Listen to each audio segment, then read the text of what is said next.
Welcome back to GTU, taking to social media to help parents through any phase of raising a child. Parenting expert Dr. Elisa van Langeveld let her followers, quote, ask her anything. And she's joining us now to share the questions and the answers. I love that you're doing this. I think this is such a good idea because you're like, what are people thinking right now? What are they struggling with? And you found what? Was there a theme to the questions?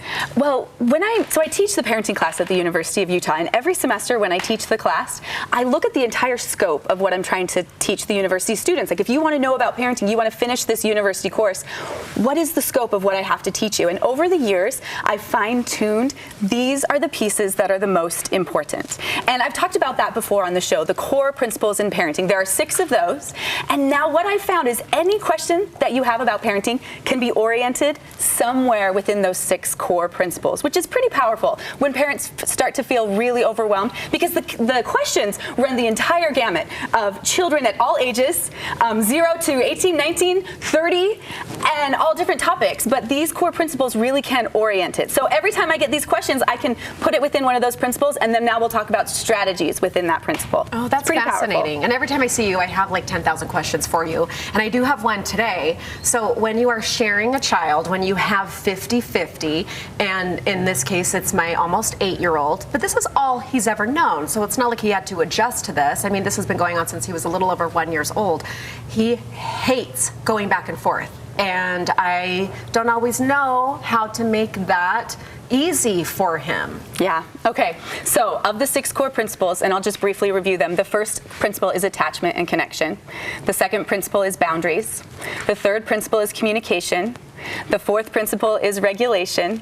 The 5th principle is teaching, that we actually teach our children. And then the 6th principle is self-development, which is the parent's self-development. And we go back through and learn all those things for ourselves. So for this particular question, the first step that I would orient that within is an attachment and connection.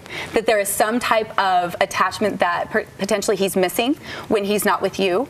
I would also orient that within regulation. That there's some type of dysregulation that's happening either in the transition that might feel hard going back and forth, or regulation that might be difficult at one house or at the other house. So the first step then is one-on-one connection, one-on-one validation and acknowledging you've got plenty of love here. I'm ready to listen. Whatever dysregulated emotion, whatever you're feeling about this, disappointment, frustration, fear, irritation, I'm ready to hear that and accept that and just allow you to feel that. So working on just regulating the disappointment of it.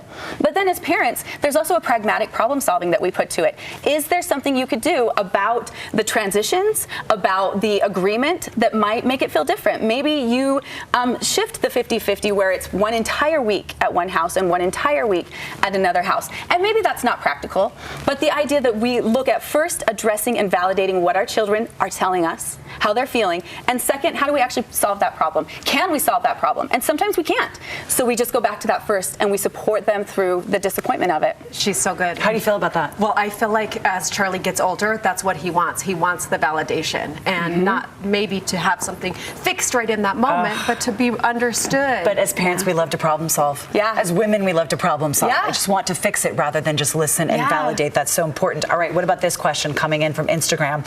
How do you help siblings who just will not get along? Okay, this is one of my favorite topics.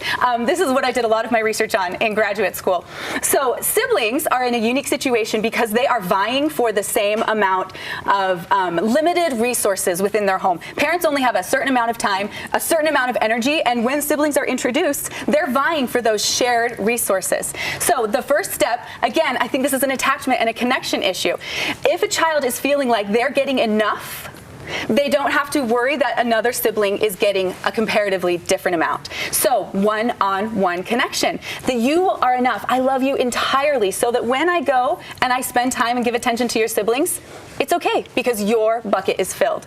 But then that also goes back to regulation. There's some type of regulation that's feeling a want, feeling a lack. And so instead of denying that, no, I'm giving you all the same amount of attention, just acknowledging you're feeling really disappointed.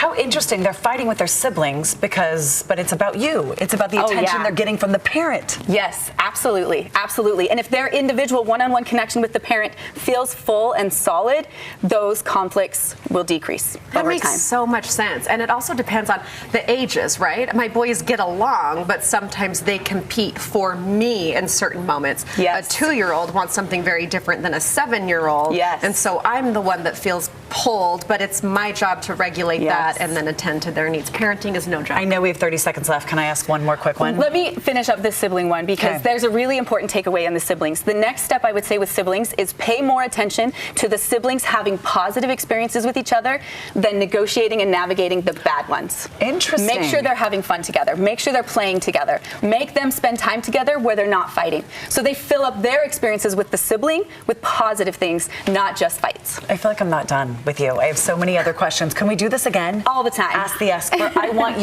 you to talk about adult children and how to Yes. parent them and if we should even parent them. Next time. It looks very different. Looks very different. Next month. All right. It is 10 minutes together. That's Instagram that you can get a hold of Elisa or on our website, abc4.com/GTU. Still